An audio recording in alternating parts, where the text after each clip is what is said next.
Hello, नमस्ते बच्चों। आज हम आपको हिंदी व्याकरण में पाठ 7 सर्वनाम पढ़ाएंगे। फर्स्ट और सेकंड क्लास में भी आपने संज्ञा सर्वनाम के बारे में पढ़ा है, तो उसके बारे में हम आपको पढ़ाएंगे तो आपको बहुत जल्दी समझ में आ जाएगा। देखिए, पढ़िए और समझिए। ये एक बर्थडे सीन है। ये है बॉय जिसका बर्थडे है, कैप पहन रखी है, इसके पापा उसको गिफ्ट दे रहे हैं। अब हम ये पैराग्राफ पढ़ते हैं कि आपको ठीक जच रहा है या नहीं जच रहा, क्या गलतियां हैं इस पैराग्राफ में और हमें कैसे पढ़ना।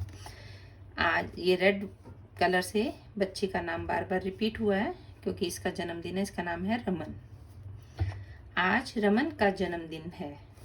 रमन ने रमन के मित्रों को बुलाया है। अब रमन केक काटेगा। रमन के पिता ने रमन को एक घड़ी उपहार में दी है। रमन ने रमन के पिताजी से कहा, धन्यवाद पापा, आज रमन बहुत खुश है। आपने ऊपर दिया हुआ अनुच्छेद पढ़ा। अनुच्छेद का अर्थ होता है पैराग्राफ। उसे पढ़ने में कुछ आनंद नहीं आ रहा है क्योंकि इसमें रमन शब्द बार बार आया है। कैसे होना चाहिए था? जैसे रमन का जन्मदिन है तो अब हम इसमें पढ़ेंगे। अगला पैराग्राफ ठीक कर दिया गया है। यहाँ पर जहाँ जहाँ गलतियाँ थी रमन को बार बार रेड कलर से हाईलाइट किया गया है। अब जो ठीक है उसे ब्लू कलर से लिखे हैं शब्द। ठीक है, जैसे आज रमन का जन्मदिन है, उसने अपने मित्रों को बुलाया है। यहाँ क्या लिखा था? रमन ने रमन के मित्रों को बुलाया है। अब यहाँ पर रमन की जगह क्या आ गया? उसने अपने मित्रों को बुलाया। रमन के, अब रमन ही रमन के मित्रों को बुलाएगा, ऐसे गलत सेंटेंस है। तो उसने अपने मित्रों को बुलाया है, यहाँ ठीक लिखा है। अब यहाँ क्या लिखा था? अब रमन केक काटेगा। बार बार हम उसका नाम प्रयोग कर रहे थे, यानी कि संज्ञा शब्द। संज्ञा के स्थान पर जो शब्द बदल गया वो है सर्वनाम। अब वह केक काटेगा। उसके पिता ने, रमन की जगह क्या आ गया? उसके पिता ने उसे, रमन को घड़ी दी थी ना, उसे एक घड़ी उपहार में दी है। उसने अपने पिता से कहा, धन्यवाद पापा, आज मैं बहुत खुश हूँ। अब यह अनुच्छेद अधिक प्रभावी एवं आकर्षक लग रहा है क्योंकि इसमें रमन के स्थान पर उसने, अपने, वह, उसके, उसे तथा मैं शब्दों का प्रयोग किया गया है। ये सब सर्वनाम शब्द हैं, इसलिए सर्वनाम शब्दों को सबके नाम भी कहते हैं। अतः हम कह सकते हैं कि जो शब्द संज्ञा के स्थान पर प्रयोग किए जाते हैं वे सर्वनाम कहलाते हैं। संज्ञा क्या था? ये बच्चा, उसका नाम है रमन। किसी व्यक्ति का नाम हो तो वो संज्ञा कहलाता है। अब बार बार हमने उस, यहाँ पर गलत था कि बार बार रमन रमन रमन लिख रहे थे। कहीं उस क्या आया? उसने आया, कहीं अपने आया, कहीं वह आया, कहीं उसके आया, कहीं उसे आया, कहीं मैं आया। तो हमने संज्ञा के स्थान पर ये शब्द लिख दिए तो वो क्या हो जाते हैं? सर्वनाम कहलाते हैं। अब प्रश्न आपके सामने आ जाए, सर्वनाम किसे कहते हैं? तो इसका उत्तर ये होगा, जो शब्द संज्ञा के स्थान पर प्रयोग किए जाते हैं वे सर्वनाम कहलाते हैं।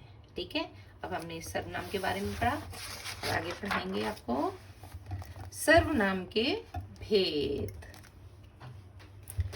कितने भेद हैं? सर्वनाम के निम्नलिखित 5 भेद होते हैं। अब प्रश्न पूछा जाए सर्वनाम के कितने भेद होते हैं तो आपको अच्छी तरह से याद रखना है। 5। कोई 3 बोल देता है, जैसे संज्ञा के होते हैं। संज्ञा के 3 होते हैं लेकिन सर्वनाम के 5 भेद होते हैं, तो गलती मत करना। तो इनके बारे में भी पढ़ेंगे हम। पुरुषवाचक सर्वनाम, निश्चयवाचक सर्वनाम, अनिश्चयवाचक सर्वनाम, संबंधवाचक सर्वनाम, प्रश्न सूचक सर्वनाम। अब इनके बारे में सब डिटेल में पढ़ेंगे कि पुरुषवाचक सर्वनाम क्या होते हैं। ठीक है, अब पुरुष का संबंध पुरुष जाति से नहीं है, यहाँ ध्यान से पढ़िए। ठीक है, जो सर्वनाम शब्द बोलने वाले अब मैं हूं बोलने वाली और आप क्या हैं, सुनने वाले। ठीक है, दो हो गए ना। तथा अन्य व्यक्ति के लिए, यानी कि किसी और व्यक्ति को हम संबोधित करते हैं कि उसने। अब यहाँ बोलने वाला क्या है, मैं, हम, हमारे, ये होगा ना। सुनने वाला क्या होगा, तुम, आप। ठीक है, और अन्य व्यक्ति वह, उसे, उन्हें।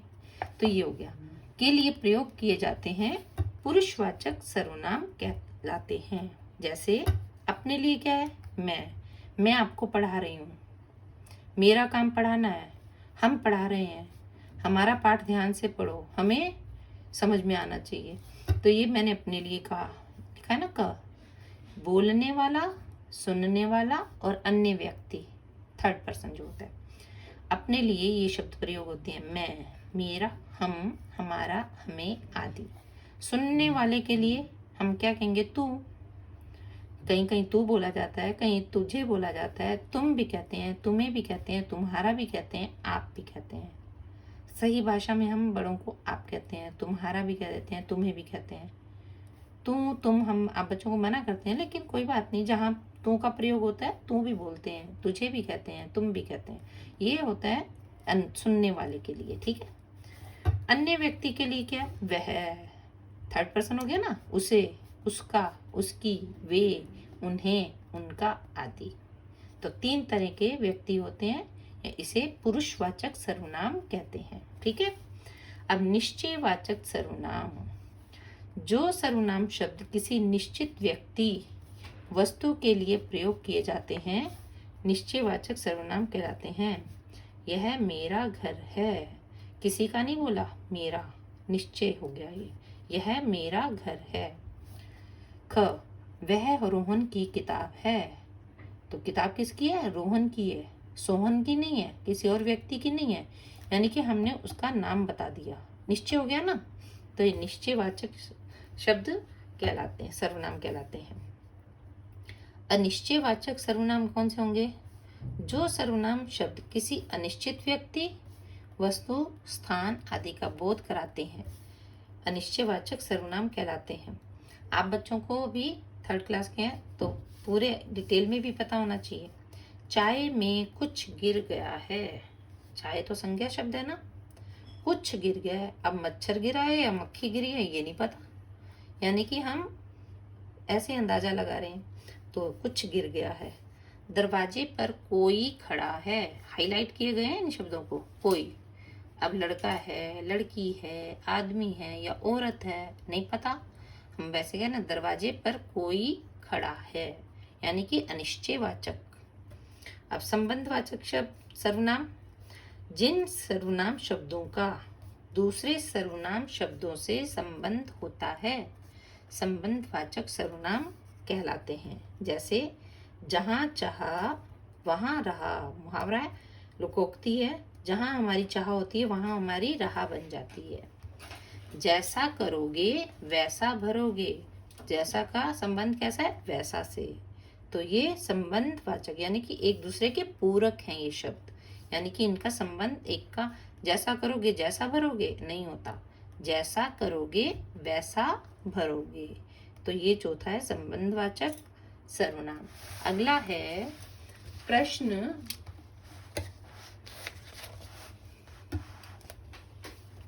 प्रश्न सूचक सर्वनाम, जो सर्वनाम शब्द प्रश्न पूछने के लिए प्रयोग किए जाते हैं, प्रश्नवाचक सर्वनाम कहलाते हैं। जैसे कमरे के अंदर कौन है, कौन शब्द क्या है, प्रश्नवाचक। यह घर किसका है, क से शब्द शुरू होते हैं, कौन, कहाँ, कब, क्यों, कैसे, किसका। तो ये प्रश्नवाचक होते हैं। तो प्रश्नवाचक सर्वनाम के बाद क्या आता है, प्रश्न चिन्ह लगता है। ठीक है, अब याद रखिए क्या पढ़ेंगे, सर्वनाम शब्द पुल्लिंग तथा स्त्रीलिंग, इसे ध्यान से पढ़ना है, सभी के लिए समान रूप से प्रयोग किए जाते हैं, इनके प्रयोग में कोई अंतर नहीं आता। जैसे एग्जाम्पल दिया है, वह पत्र लिख रहा है। अब लड़की होती तो क्या लिखते, वह पत्र लिख रही है। इसमें सर्वनाम शब्द क्या है, वह। यहाँ लड़का है और यहाँ लड़की है, तो दोनों के लिए क्या प्रयोग हुआ? सेम, समान रूप से प्रयोग हुआ है सर्वनाम शब्द वह। ठीक है।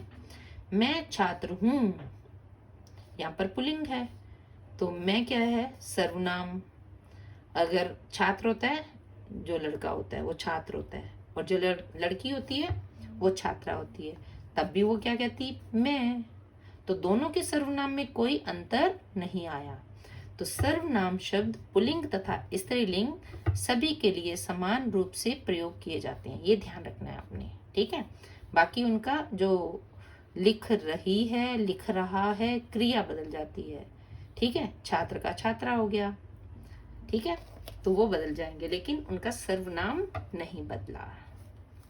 आपने जाना संज्ञा के स्थान पर प्रयोग होने वाले शब्द सर्वनाम कहलाते हैं। जो शब्द हम संज्ञा के स्थान पर प्रयोग करते हैं, चाहे वो व्यक्ति हो, वस्तु हो या स्थान का नाम हो, उन पर प्रयोग होने वाले शब्द सर्वनाम कहलाते हैं। सर्वनाम के 5 भेद होते हैं: पुरुषवाचक, निश्चयवाचक, अनिश्चयवाचक, संबंधवाचक तथा प्रश्नवाचक। अगर इन शब्दों को, वाक्यों को आप याद कर लेते हैं ना, तो हमें एक्सरसाइज करने में बहुत ही आसानी होती है। अब हम इसकी एक्सरसाइज करेंगे। निम्नलिखित सर्वनाम शब्दों को अपने वाक्यों में प्रयोग कीजिए। अब यहाँ लिखा है मैं से आप कोई भी वाक्य बना सकते हैं। मैं पत्र लिख रही हूँ, आप लड़का है तो लिखेंगे मैं पत्र लिख रहा हूँ। मैं काम कर रहा हूँ, कोई भी वाक्य बनाइए, ठीक है, मैं आना चाहिए उसमें। वह काम कर रहा है, तो हम इसका वाक्य कोई भी बना सकते हैं। वह पढ़ रहा है, वह सो रहा है, ठीक है, कोई भी वाक्य बना सकते हैं। हम पढ़ रहे हैं, तो हम के कई वाक्य बनेंगे, आप बना सकते हो। जो आपका अच्छा लगता है ना, वो वाक्य आप अपने आप बनाइए। आप कहाँ रहते हो, प्रश्नवाचक है, कहाँ आ गया ना इसमें, तो हमने प्रश्न चिन्ह भी लगाया। कौन, अब कौन शब्द तो वैसे ही प्रश्नवाचक है, यहाँ कौन आया है, तो प्रश्न चिन्ह लग गया। वे बहुत अच्छे हैं। तो ऐसे जो भी शब्द दिए गए हैं, इनसे बहुत सारे वाक्य बन सकते हैं, और आप अपनी इच्छा अनुसार भी वाक्यों को बदल कर लिख सकते हैं। नकल नहीं लगाइए, सुंदर वाक्य लिखिए और अच्छे वाक्य बनाइए। ठीक है। अब अगली एक्सरसाइज करेंगे।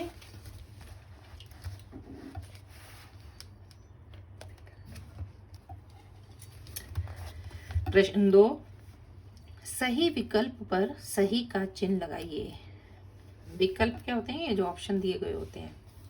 सर्वनाम शब्द प्रयोग किए जाते हैं संज्ञा के स्थान पर, लिंग के स्थान पर, या दोनों गलत। सर्वनाम का प्रयोग हम कहाँ करते हैं? संज्ञा के स्थान पर, ये राइट है। सर्वनाम के भेद हैं कितने? 3, 4, 5। अभी बताया ना 5 भेद हैं। तो यहाँ पर जो लास्ट वाला सर्कल है, यहाँ पर छिप रहा है, बाइंडिंग में आ रहा है, तो हम 5 के आगे टिक कर देते हैं। ठीक है। पुरुषवाचक सर्वनाम प्रयोग किए जाते हैं अपने लिए, सुनने वाले के लिए, या दोनों के लिए। बताया था ना, अपने लिए, सुनने वालों के लिए, अब या दोनों के लिए। तो दोनों के लिए सही है, हमने यहाँ राइट कर दिया। पुल्लिंग तथा स्त्रीलिंग के लिए सर्वनाम होते हैं एक समान, अलग अलग, या दोनों सही। जब पुल्लिंग हो या स्त्रीलिंग, उसके लिए एक समान सर्वनाम प्रयोग किए जाते हैं, अलग अलग नहीं। अलग अलग वाला तो गलत है, तो इसलिए दोनों सही भी नहीं हो सकता, यानी कि एक समान। अब अगला है प्रश्न 3, निम्नलिखित प्रश्नों के उत्तर दीजिए। सर्वनाम किसे कहते हैं? पूरे पाठ में हमने यही पढ़ा है। जो शब्द संज्ञा के स्थान पर प्रयोग किए जाते हैं वे सर्वनाम कहलाते हैं। प्रश्न दूसरा, सर्वनाम के भेद लिखिए। अब इसका उत्तर पहले ऐसे देंगे, सर्वनाम के 5 भेद हैं। आपको पीछे पढ़ाया था, यहाँ पर जगह नहीं है, मैंने इसलिए नंबरिंग डाल दी है। तो पीछे से जो पढ़ाया है उसे देखकर 5 भेद लिखेंगे। प्रश्न 3, पुरुषवाचक सर्वनाम किसे कहते हैं? अब इसका उत्तर है, जो सर्वनाम शब्द बोलने वाले, सुनने वाले तथा अन्य व्यक्ति के लिए प्रयोग किए जाते हैं उसे, आगे मैंने क्या डाला है, डैश डैश डैश डैश, क्योंकि लिखने की जगह नहीं है, उसे पुरुषवाचक सर्वनाम कहते हैं। ये लिखना है उसे के बाद, पुरुषवाचक सर्वनाम कहते हैं। ये आप अपने आप पूरा कर लीजिएगा। इतना तो आप बच्चों को पता है कि उत्तर पूरा कैसे करना है। प्रश्न घ, संबंधवाचक सर्वनाम किसे कहते हैं? जिन सर्वनाम शब्दों का दूसरे सर्वनाम शब्दों से संबंध होता है उसे संबंधवाचक सर्वनाम कहते हैं। ये 4 प्रश्न उत्तर। जो काम आपने बुक में भरना है, बुक में सारा काम भरना है, ये मेन 4 क्वेश्चन आपने कॉपी में करने हैं और ये प्रश्न एक भी सर्वनाम शब्द वाक्यों में प्रयोग कीजिए। ठीक है बच्चों? और अगला पेज करेंगे, इन शब्दों की सहायता से अनुच्छेद पूरा कीजिए। यह, हमारे, हम, यहाँ, हमें, खाली स्थान दे दिए गए हैं तो उसमें हमने शब्द भर दिए। यह खेल का मैदान है। यहाँ, ये दिए गए ना, यह यहाँ हम खेलते हैं। शाम को हमारे मित्र भी आ जाते हैं। ये रहा हमारे। हम सब मिलकर क्रिकेट खेलते हैं। हमें बहुत मजा आता है। ये रहा हमें। तो ये शब्द दिए थे सर्वनाम वाले, तो हमने भरकर इस पैराग्राफ को पूरा कर दिया, अनुच्छेद को। अब दिए गए वाक्यों में से सर्वनाम शब्द छांट कर लिखिए। वह किताब पढ़ रहा है। वह क्या है? सर्वनाम। मैं योगाभ्यास कर रहा हूँ। मैं सर्वनाम। तुम कहाँ जा रहे हो? तुम सर्वनाम। वे खेल रहे हैं। वे सर्वनाम। हम सब भारतीय हैं। हम सब सर्वनाम। तो ये बुक में भरेंगे पेज। प्रश्न नंबर 1 और 3 आप कॉपी में करेंगे। सारा काम किताब में भरना है। ठीक है बच्चों? ग्रामर का जब भी पीरियड आएगा आपका पूरा चैप्टर कंप्लीट करना पड़ेगा, क्योंकि कई दिनों बाद ग्रामर का पीरियड आता है, तो उससे फिर हम आपको जल्दी से करवाते रहेंगे सारा काम। और सब बच्चे ध्यान से पढ़ते रहिए, क्योंकि जैसे कल आपका टेस्ट हुआ गूगल फॉर्म पर, इसी तरह से एवरी संडे टेस्ट हुआ करेगा। हमने हिंदी का पढ़ा दिया तो हिंदी में से क्वेश्चन, इंग्लिश का पूरे वीक में हम सारे सब्जेक्ट करवा देते हैं। तो हर सब्जेक्ट में से 2-2 क्वेश्चन आपको गूगल फॉर्म पे संडे को भेजे जाएंगे और आप उसे ध्यान से करेंगे। जब आप लेसन ध्यान से कर लेंगे तो आपको कोई भी मुश्किल नहीं होगी। संडे को कल यानी कि आपने देखा होगा आपके कितने मार्क्स आए। किसी का अगर कोई गलत हो गया तो उसे फिर चेक कीजिए कि क्यों गलत हुआ। ठीक है? 10 आउट ऑफ 10 मार्क्स आने चाहिए सभी के। आप पढ़ेंगे और चीटिंग नहीं करनी कि मम्मी पापा से पूछ लिया तो आपने कर लिया। अपने आप करना है। गूगल फॉर्म का जो है टेस्ट, वीकली टेस्ट होगा, वो आप सब बच्चे खुद करें। Thank you.